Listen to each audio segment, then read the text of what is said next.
Puji Tuhan, kekasih Tuhan, kita mau beribadah. Dan kebenaran ibadah ini sangat penting. Didasarkan Keluaran pasal 23 ayat 25. Dengan kita beribadah dengan sungguh-sungguh, air minuman kita diberkati Tuhan. Roti makanan kita diberkati Tuhan. Dan Tuhan menjauhkan kita dari sakit penyakit. Bukankah dalam situasi kondisi sekarang ini kita sangat membutuhkan kebenaran ini. Dan janji Tuhan itu selalu ya dan amin. Selalu mengandung dua unsur, bagian kita dan bagiannya Tuhan. Kita melakukan bagian kita. Nah sekarang ini, kita beribadah dengan sungguh-sungguh. Ibadah tidak harus di gedung gereja. Arti ibadah itu adalah kita beribadah ya baik secara pribadi, keluarga. Nah ini ibadah. Kita umat yang dipanggil keluar dari kegelapan kepada terang Kristus. Eklesia. Bukan harus di gedung gereja, tidak. Tapi kita datang di bawah kaki Tuhan. Kita memuji. Kita mendengarkan firman Tuhan. Kita berdoa syafaat. Dan kita menaikkan pujian kemuliaan bagi Tuhan Yesus Kristus. Ini ibadah. 2-3 orang berkumpul atas nama Tuhan, Tuhan hadir. Nah ini, mari kita berdoa. Bapa Surgawi, pada saat ini kami mau beribadah kepada Tuhan berdasarkan Keluaran pasal 23 ayat 25. Kami mau beribadah dengan sungguh-sungguh. Air minuman kami, roti makanan kami diberkati Tuhan. Dan Tuhan menjauhkan kami dari sakit penyakit. Puji Tuhan, puji Tuhan. Kami mulai ibadah dalam nama Tuhan Yesus Kristus. Amin. Shalom, puji nama Tuhan. Kita selalu diberkati oleh kemurahan Tuhan. Hari ini kita ada semua berkat kemurahan Tuhan. Sebab tiada terukur besar kasih setia Tuhan. Amin.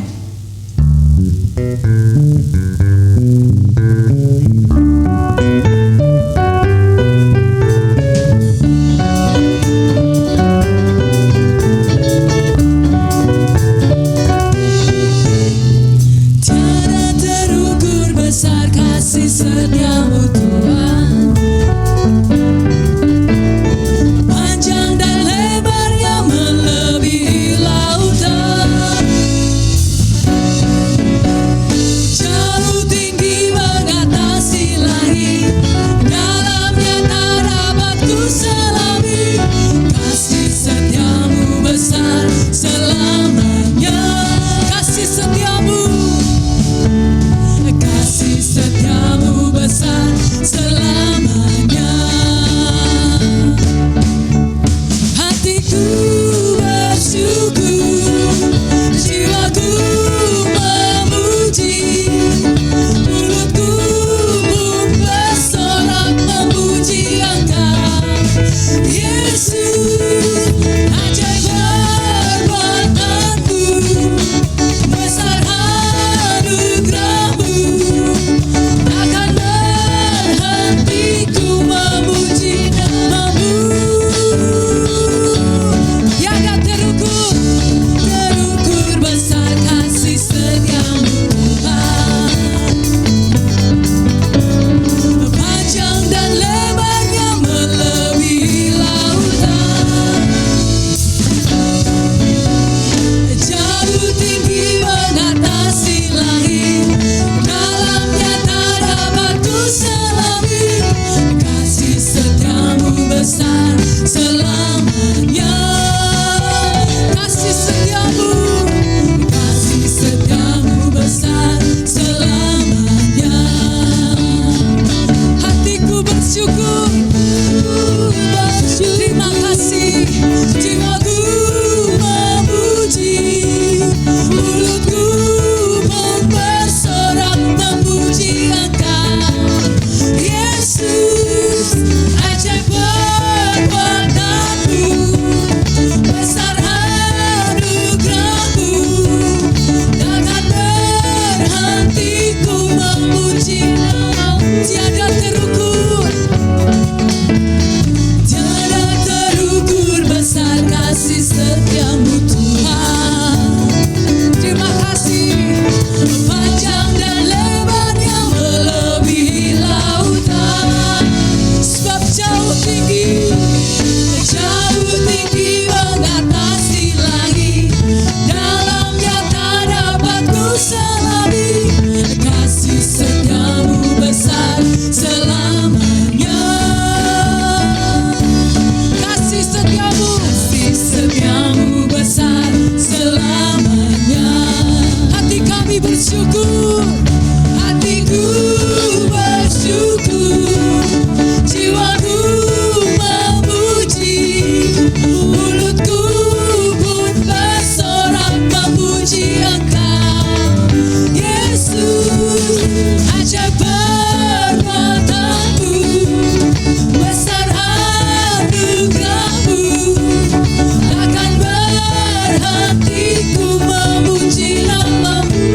selamanya. Kasih setiamu, Kasih setiamu besar selamanya. kasih setiamu besar. Kasih setiamu besar selamanya. Sebab kasih setiamu, Kasih setiamu besar selamanya. terima kasih. Sebab kasih setiamu besar Tuhan atas hidup kami. Tak pernah terukur besar kasih setiamu Tuhan. Kami percaya Tuhan, kuasa-Mu bekerja atas kami. Kasih-Mu besar atas kami Tuhan. Kami percaya kalau kuasa-Mu sanggup melakukan segalanya. Sebentar hati kami mau siapkan untuk mendengarkan firman-Mu. Terima kasih Tuhan, kami mau siapkan hati kami. Kami mau mengasihi Engkau Yesus. Betapa ku mengasihi-Mu Yesus. Hanya Kau satu-satunya Allahku. Padamu ku menaruh semua pengharapanku.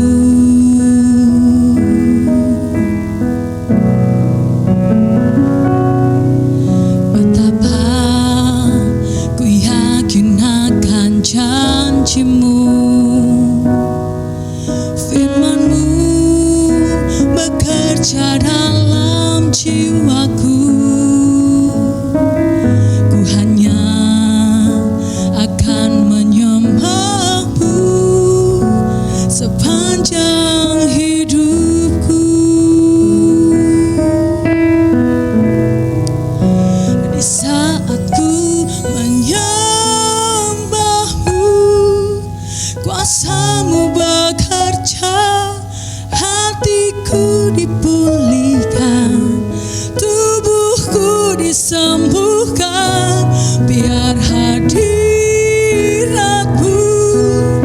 terus bersamaku.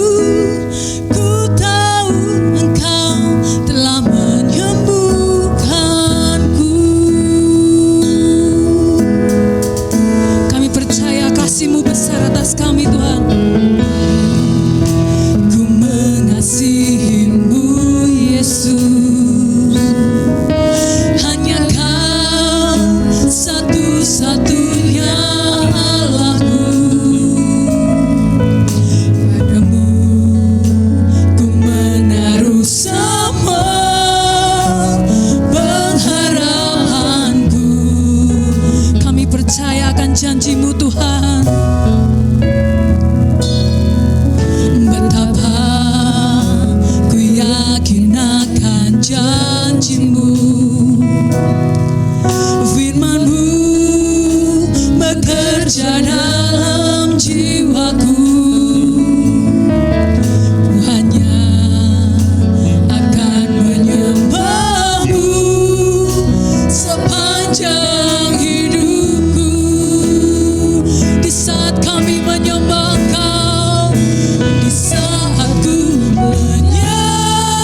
Tuhan.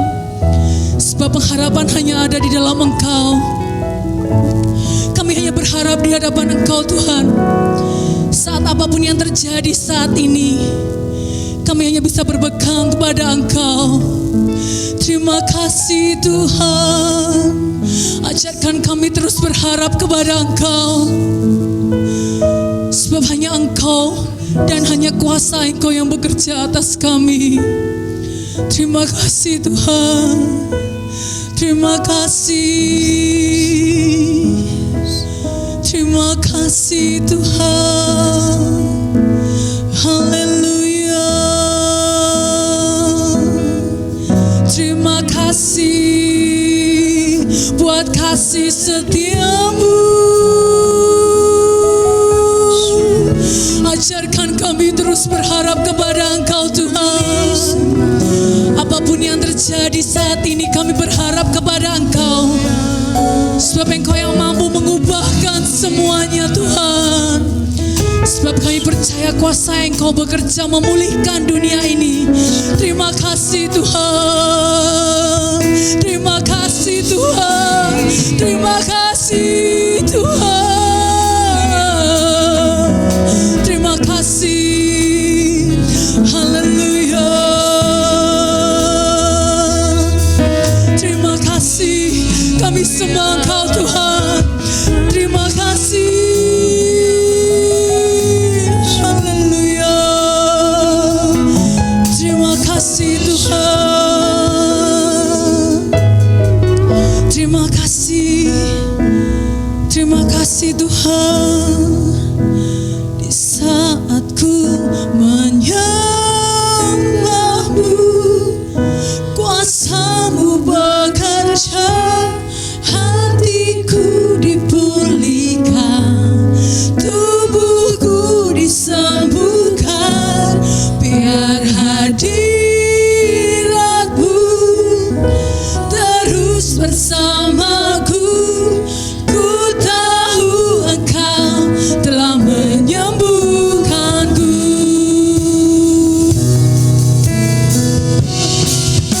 Di saat ku menyembah-Mu, kuasa-Mu bekerja, hatiku dipulihkan, tubuhku disembuhkan, biar hadirat-Mu terus bersamaku. Ku tahu Engkau telah menyembuhkan. Sekali lagi kita mau katakan, di saat kami menyembah Engkau Tuhan, kuasa-Mu bekerja, hatiku dipulihkan, tubuhku disembuhkan, biar hadirat-Mu terus bersamaku. Ku tahu Engkau telah menyembuhkanku. Ku tahu Engkau telah menyembuhkanku. Sebab ku tahu Engkau telah menyembuhkanku. Terima kasih Tuhan.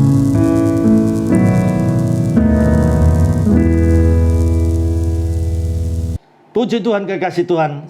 Kita akan mendengarkan firman Tuhan. Saat ini kita teringat, langit dan bumi akan lenyap, tetapi firman Tuhan itu kekal. Mari kita simpan firman Tuhan ini. Kita mendapat apa yang menjadi pesan Tuhan. Kita masuk di dalam kebenaran firman itu. Dan kita simpan di lubuk hati yang paling dalam. Lihat, itu menjadi kehidupan, bahkan menjadi kesembuhan. Bukan saja kesembuhan, kesembuhan bagi tubuh jasmani kita. Amsal pasal 4 ayat 22. Puji Tuhan. Mari kita berdoa. Bapa Surgawi, pada saat ini kami mau menyimpan firman Tuhan dalam lubuk hati kami yang paling dalam. Dan disitulah kami dinaungi dengan terang Kristus, dan kegelapan tidak bisa menguasai kami. Dalam nama Tuhan Yesus Kristus, Kami siapkan hati kami untuk ditabur firman Tuhan, dan kami yakin berakar, bertumbuh, berbuah, dan Tuhan dimasyurkan. Dalam nama Tuhan Yesus Kristus, kami sambut firman Tuhan. Puji Tuhan. Amin. Kita akan belajar bersama-sama kekasih Tuhan satu kebenaran firman Tuhan. Hatiku, hatimu.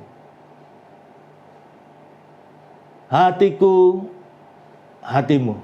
Mari kita membaca di dalam 2 Korintus pasal 2 ayat 1, 2, ayat 4. Kemudian kita lanjut dengan ayat 14, 15. Demikian firman Tuhan. Aku telah mengambil keputusan. Lihat, keputusan loh ini.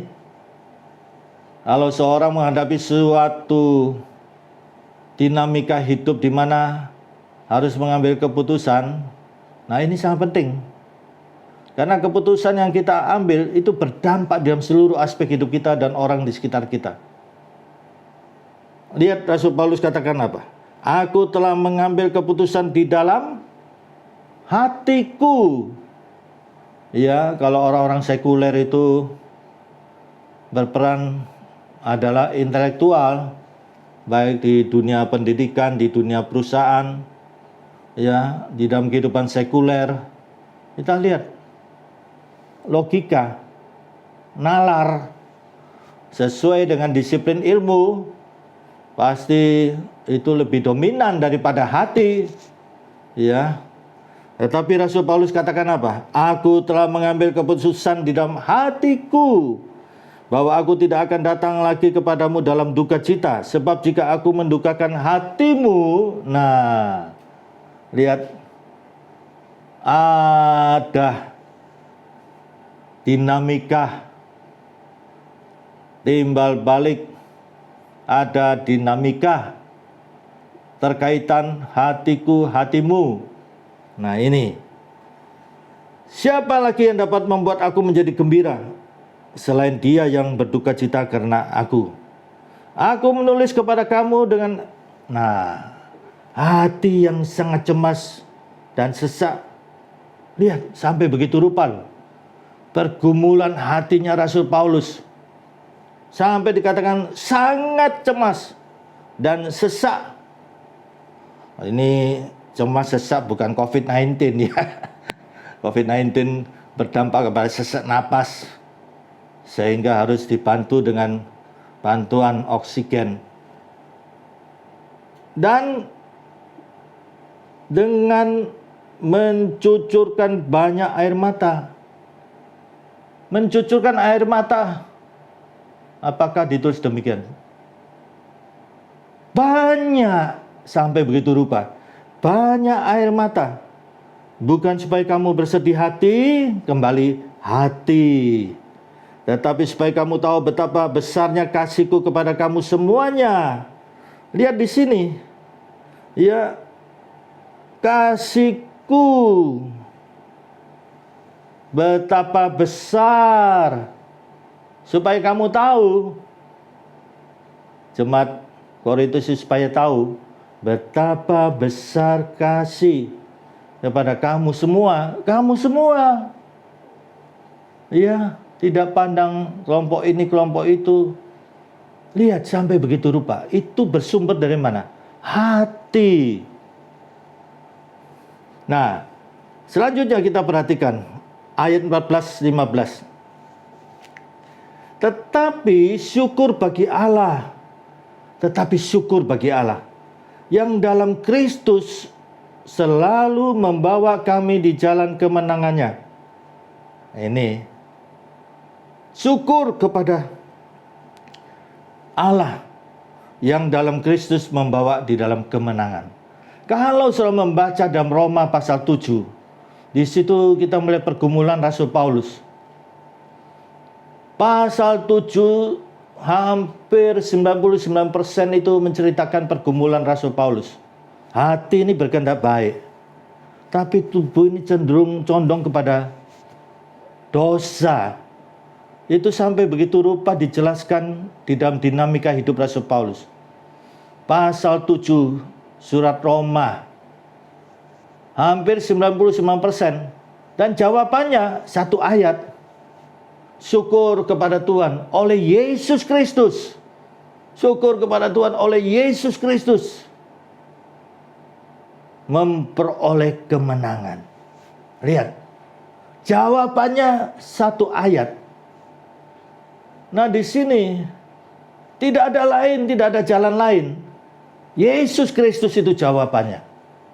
Seberat apapun pergumulan saudara begitu payah dalam menjalani hidup ini, jawabannya bukan ada 5 prinsip, 10 prinsip, 20 prinsip. Kok begitu banyak? Apakah kekristenan itu begitu sulit? Lihat Rasul Paulus, seorang cendekiawan. Dia ahli Taurat, dia ahli filsafat, dia ahli teologi, dia ahli misi, ahli apologetika. Jawabannya apa? Syukur oleh Yesus Kristus, memperoleh kemenangan. Nah, di sini lihat, syukur bagi Allah yang dalam Kristus selalu membawa kami di jalan kemenangan. Tidak ada jawaban yang lain. Hanya Yesus Kristus, kunci kemenangan. Lihat, dengan perantaraan kami ia menyebarkan keharuman, pengenalan akan Yesus Kristus di mana-mana. Sebab bagi Allah kami adalah bau yang harum dari Kristus di tengah-tengah mereka yang diselamatkan dan di antara mereka yang binasa. Di tengah-tengah masyarakat ada yang memperoleh kasih karunia. Nah, lihat, dan ada yang mereka yang binasa. Di sini bau harum. Nah, menjelaskan bahwa keberadaan hati ini itu terkait dengan membawa bau harum bagi orang-orang di sekitar kita. Di sinilah kita ingat Amsal pasal 4 ayat 23. Jagalah dengan segala kewaspadaan. Apa yang disuruh jaga? Hati. Jagalah hatimu dengan segala kewaspadaan. Kata jaga itu saja begitu dalam. Ketika saya masih menjadi gembala GPPS di Dili, tim Timor Leste, waktu itu masih integrasi ke Indonesia. Ada jemaat kami, mereka dari angkatan bersenjata, ya, dari TNI. Mereka cerita mereka harus jaga dengan segala kewaspadaan. Kata jaga saja itu sangat disiplin di dalam ketentaraan. Harus betul-betul ya disiplin mutlak. Dan karena begitu pentingnya sampai dikatakan apa? Dengan segala kewaspadaan. Kita ingat ada acara televisi ya, untuk dalam kehidupan yang banyak kejahatan ini, ya selalu ya didengungkan dalam program itu, waspadalah, waspadalah, waspadalah. Ya, kasih Tuhan di sini, betapa pentingnya hati ini. Jagalah dengan segala kewaspadaan. Berarti harus dijaga sedemikian rupa sampai dengan penuh kewaspadaan. Jangan sampai ada kecerobohan, jangan sampai ada celah. Ini waspada dan waspada dan waspada. Kasih Tuhan, di sini menunjukkan betapa pentingnya hati itu sampai dijaga dengan segala kewaspadaan. Menunjukkan hati ini pusat manusia. Menunjukkan hati ini ya begitu rupa yang diciptakan Tuhan. Lihat sampai dikatakan apa? Di dalam Amsal pasal 4 ayat 23. Amsal 4 ayat 23. Karena dari situlah memancar kehidupan. Nah ini, dari situlah memancar kehidupan. Jadi ini menunjukkan hati itu diciptakan itu kodratnya itu memancar. Sudah dari sononya ciptaan Tuhan, dari pabriknya Tuhan. Tuhan yang menciptakan, memancar. Jadi kalau hati kita tidak beres, ada sakit hati, pasti itu terpancar. Sekalipun seorang mengatakan, oh saya tidak ada sakit hati Pak Sewi, tidak ada. Saya mengampuni 70 kali 7 Pak Sewi. Tetapi seringkali di hati yang paling dalam. Itu sebabnya dalam Amsal pasal 4 ayat 22. Simpan firman Tuhan itu, hikmat Tuhan itu dalam lubuk hati yang paling dalam. Nah ini. Ada yang bisa ya tebar pesona ke sana kemari. hati saya bersih Pak Sewi, saya mengampuni 70 kali 7, tapi nah ini masih ada ting, sesuatu yang belum beres. Ya, itu kalau di saat-saat dia lagi stres, tertekan, apa itu si A si B itu? Apa itu si C itu? Nah, tertuang di dalam semua perkataan-perkataannya. Nah, ini dari hati yang belum beres. Dari hati yang paling dalam, bahkan alam bawah sadarnya. Itu sebabnya ada kalanya saya berdoa, darah Yesus Kristus membasuh hati saya, lubuk hati saya, dan alam bawah sadar saya. Nah ini, kasih Tuhan. Firman Tuhan katakan dalam Yesaya pasal 1 ayat 18, mari berperkara sampai begitu rupa. Dosamu seperti merah kirmisi akan menjadi putih seperti salju. Merah kesumba akan menjadi putih seperti bulu domba. Seberat apa dosamu? Kalau kita mau menundukkan diri, merendahkan diri di hadapan Tuhan, darah Yesus membasuh hati kita, lubuk hati yang paling dalam dan alam bawah sadar kita ini. Kasih Tuhan, ini hati itu memancar. Jangan sampai kita menyimpan kepahitan dalam hati kita. Sampah-sampah yang berulat, berset-set. Apakah saudara mau di kamar saudara itu amburadul? Sudah amburadul, banyak sampah, banyak ulat, banyak set-set. Dan baunya minta ampun. Dan itu akan memancar keluar dari kamar saudara, bau yang tidak bagus, bau busuk. Ini, ya, nah, hati ini sudah kodratnya diciptakan memancar. Kalau hati yang tidak beres, pasti pancarannya tidak beres. Sekalipun sekarang banyak motivator mengadakan pelatihan-pelatihan bagi karyawan-karyawan perusahaan, pabrik, ya. Untuk apa? Untuk tebar pesona ke sana kemari, supaya banyak konsumen. Perusahaan maju, pabrik maju, toko maju. Nah, ini polesan. Firman Tuhan katakan apa? Kita harus menjadi anak-anak terang. Kita bisa memperhatikan Efesus pasal 5. Ya. Jangan ada dosa-dosa yang tersembunyi di dalam kegelapan. Dan firman Tuhan ingatkan, ya, tidak ada yang sesuatu yang tersembunyi baik di kegelapan itu yang tidak dibukakan. Nah, jangan sampai dibukakan dan kita malu sampai anak cucu, dan sejarah hidup kita penuh dengan tulisan tinta hitam.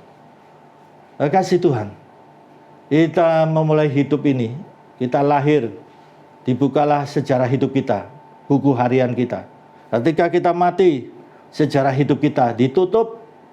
Mari kita tulis dengan tinta emas. Ini menjadikan hidup kita indah dan berarti. Kekasih Tuhan, hati ini sangat penting. Setiap bidang apapun dalam hidup kita ini, hati itu harus terkait. Hati. Kalau hati beres, pancarannya akan beres. Sekalipun kita sedemikian rupa memoles hati ini, ya diusahakan sampai di luar pun kehidupan sehari-hari dipoles, tebar pesona ke sana kemari. Kalau lubuk hati yang paling dalam alam bawah sadar kita tidak beres, itu pasti terpancar karena kodratnya memancar. Pasti kelihatan dari wajahnya sinis, ya, atau kerutan-kerutan sinis. Iya, tidak bisa disembunyikan. Nanti ketika dia tertekan, semua keluar dari hati ini. Caci maki, kata-kata, ya, kata-kata yang tidak bagus, fitnah, bahkan sedemikian rupa. Nah, selanjutnya kekasih Tuhan. Lihat firman Tuhan katakan, betapa pentingnya hati ini sampai bukan saja dari ayat yang kita baca 2 Korintus pasal 2, kita bisa memperhatikan ayat 5 ada penyebutan hati. Kemudian ayat 13 ada penyebutan hati. Loh, sampai begitu rupa. Kekasih Tuhan. Nah, ini penting. Bahkan dikatakan apa? Ya. supaya, lihat di sini. Sebab justru itulah maksudnya aku menulis surat kepada kamu, yaitu untuk menguji kamu, menguji sampai kepada lubuk hati yang paling dalam, sampai kepada alam bawah sadar saudara. Apakah kamu taat dalam segala sesuatu? Nah ini, jangan sampai hanya ngomong tok saya mengampuni 70 kali 7, tapi di dalam lubuk hati yang paling dalam, bahkan di alam bawah sadar kita, masih ada ting kebencian, sakit hati, luka-luka batin. Lihat, supaya iblis jangan beroleh keuntungan atas kita. Sebab kita tahu apa maksudnya. Lalu kita perhatikan dalam Efesus pasal 4. Lihat di situ tentang manusia baru. Mereka yang menjadi manusia baru, menyatakan diri sebagai pengikut Kristus, tetap harus waspada. Manusia baru tinggalkan dosa-dosa yang lalu. Bahkan dikatakan apa? Amarah, geram. Nah ini, sampai dikatakan apa? Apabila kamu menjadi marah. Bisa marah, karena kita masih manusia yang hidup di dunia, masih dalam tubuh ini. Apabila kamu menjadi marah, amarah itu bisa membawa kepada pembunuhan loh. Kita lihat banyak di berita-berita, karena amarah meledak-ledak. Ya, apalagi itu kalau menjadi kebiasaan, menjadi temperamental, ingat sampai terjadi kasus-kasus, sampai ada kematian, ada musibah, baru menyesal di belakang. Ini sering terjadi. Apabila kamu menjadi marah, lihat, jangan sampai berbuat dosa. Nah ini, boleh marah, kita ini makhluk sosial. Ya punya perasaan kalau ada sesuatu yang tidak beres, masa, oh ya, pasti kita melihat sesuatu yang tidak beres.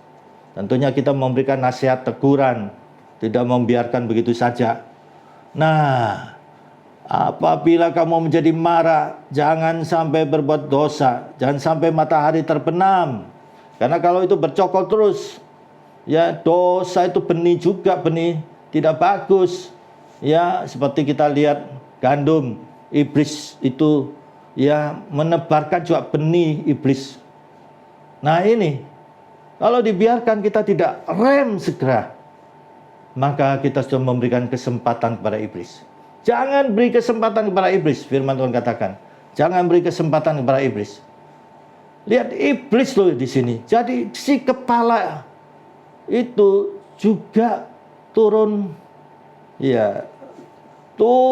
untuk menjatuhkan. Bukan antek-anteknya, tapi si kepala itu sampai celah pun juga diinginkan. Celah itu kesempatan untuk dia masuk, untuk mengopok-opok.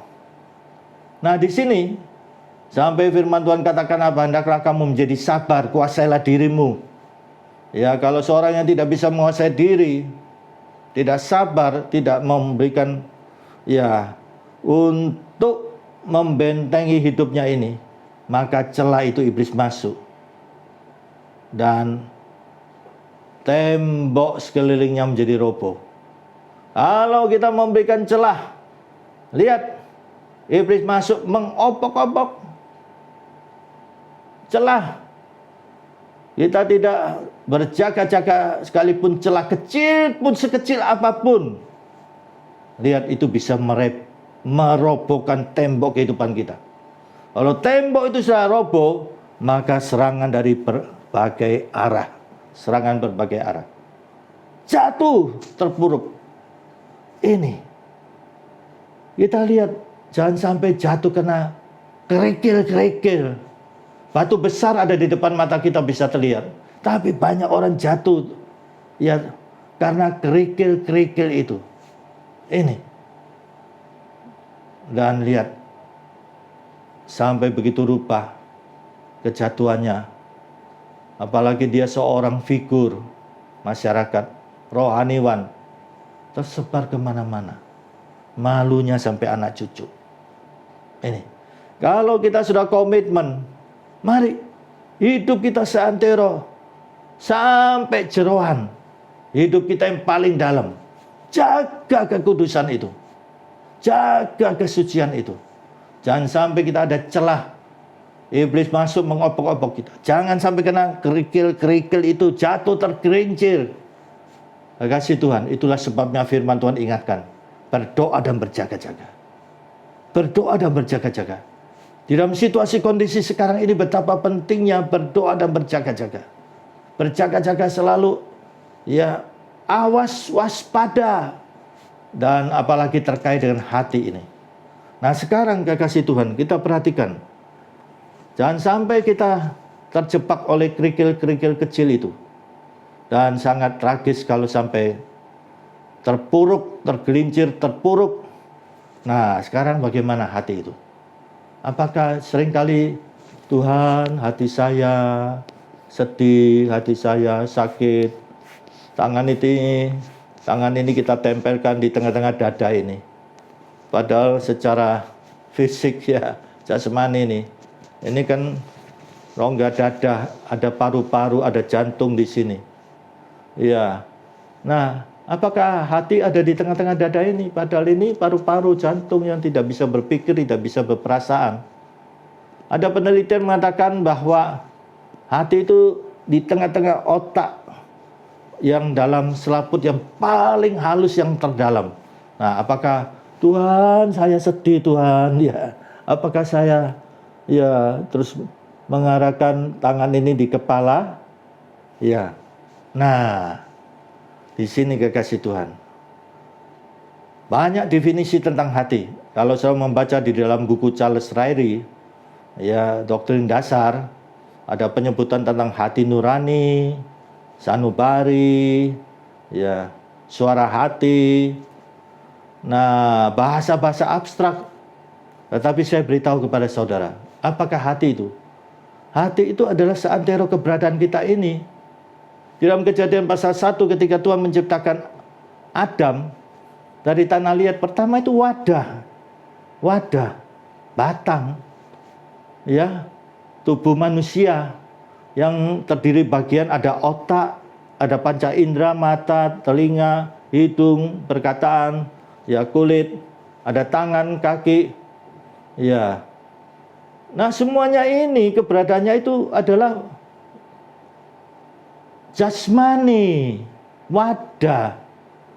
Nah, ketika Sang Pencipta itu mengembuskan nefasnya ke jasmani tubuh itu, maka otak menjadi hidup, panca indera, mata, hidung, telinga, mulut, kulit menjadi hidup. Nah, disinilah jasmani ini dengan nefasnya Tuhan itu, perjumpaan ini terwujudlah jiwa. Dan jiwa itu terdiri 3 unsur, pikiran, ya, perasaan, kehendak. Disinilah kekasih Tuhan. Manusia di dalam menjalani hidupnya sejak dia lahir sampai meninggal. Dia mulai menulis di dalam kehidupannya itu sejarah hidupnya. Ini. Dia mulai menulis selembar kertas putih itu. Tetapi sejak manusia jatuh dan berdosa, itu sudah tertulis dosa itu. Nah, di sini kita perlu tahu bagaimana kita mengisi sejarah hidup kita ini. Ketika dosa terjadi, semua manusia di dalam dosa. Manusia tidak mempunyai pengharapan. Puji Tuhan, Yesus Kristus datang. Kita menjadi manusia baru. Nah, di sini. Manusia baru kita ini. Kita menjadi ciptaan baru. Apakah kita masih mau menulis lembar hidup kita dengan tinta hitam? Tentunya kita mau mengisi dengan tulisan emas. Nah, mari kekasih Tuhan. Hatiku, hatimu. Jaga hati ini. Kita ingat di dalam Wahyu pasal 11 ayat 1. bangun dan ukurlah manusia rohmu itu. Karena ditulis di situ bait suci. Tubuh kita adalah bait suci. Manusia rohanimu. Kemudian dikatakan apa? Mesbah. Bagaimana kehidupan persekutuan saudara kepada Tuhan? Selanjutnya diapakan? Tertulis ibadahmu. Ini. Manusia rohanimu, kehidupan doamu, persekutuan pribadimu dan Tuhan, dan ibadahmu. Apakah kita sudah membangun? Dan apakah kita bangun kemudian dibiarkan terbengkalai? Firman Tuhan katakan apa? Ukurlah sehingga kalau perlu the best dan yang sangat untuk kita jalani kalau kita oleh kemurahan Tuhan. Excellent. Ini kita tulis sejarah hidup kita dengan tinta emas. Hidup ini menjadi indah dan berarti. Jangan khawatir hidup saudara. Kebenaran firman Tuhan adalah ya dan amin. Dalam situasi kondisi apapun, tetap mantap. Saya mau membangun manusia rohani saya. Saya mau membangun mesbah doa saya. Ibadah saya, baik ibadah pribadi, keluarga. Excellent. Puji Tuhan. Kapan lagi? Kasih Tuhan, selagi kita masih hidup ini kesempatan. Jangan nanti kalau naik pesawat, ya pesawat lagi goncang, nasar-nasar, terlambat. Syukur-syukur pesawat itu sampai di tujuan lah, kalau jatuh bagaimana? Terlambat. Apakah harus kemudian kena penyakit sekarat? Ya, mulai nasar-nasar. Terlambat. Sekarang ini, saudara mendengar kebenaran firman Tuhan. Mari, jaga hati saudara dan segala kewaspadaan. Karena dari situ memancar kehidupan. Puji Tuhan, puji Tuhan. Sekarang ini kesempatan yang sangat berharga. Jangan khawatir hidup saudara. Saudara mengutamakan Tuhan, hati saudara. Maka saudara melihat Tuhan itu nyata dalam hidup saudara. Amin. Puji Tuhan. Mari kita berdoa. Bapa surgawi, kebenaran firman Tuhan sudah disampaikan. Dan sesuai firman-Mu Tuhan, firman Tuhan disampaikan dan disembuhkanlah mereka yang mendengar firman Tuhan. Setiap pribadi pada saat ini, Tuhan, kami sebagai hamba Tuhan, hatiku juga hati mereka. Lihat hati kami Tuhan, betapa kami memiliki hati yang sungguh-sungguh memperhatikan mereka. Bukan hanya sekedar rutin mendoakan, hanya kalimat-kalimat lewat di udara. Sekarang ini dari hatiku seorang hamba Tuhan. Kami berdoa untuk setiap hati pada saat ini. Setiap hati. Mungkin ada hati yang belum dibereskan. Sesuai firman-Mu Tuhan di dalam 2 Tawarik pasal 7 ayat 14. Kami harus bertobat. Merendahkan diri di bawah kaki Tuhan. Berdoa, berpuasa. Maka Tuhan akan memulihkan. Puji Tuhan. Tuhan baik. Tuhan memberikan kesempatan untuk kami dipulihkan. Dan setiap hati pada saat ini Tuhan sedang sedih, mungkin sedang cemas, sedang dengan situasi kondisi sekarang ini, dan mereka terdampak. Tuhan kasihani. Hati Tuhan penuh dengan belas kasihan. Kami sudah melihat dalam Injil setiap saat di dalam pelayanan Yesus selalu dikatakan tergerak hati Tuhan dengan belas kasihan. Demikian juga dalam Yakobus pasal 5. Bahwa Tuhan itu maha pengasih dan penuh belas kasihan. Kami yakin Tuhan saat ini. Tuhan tahu setiap pribadi, setiap hati pada saat ini. Mari Tuhan, belas kasihan Tuhan dinyatakan. Yang hatinya sedang remuk pada saat ini.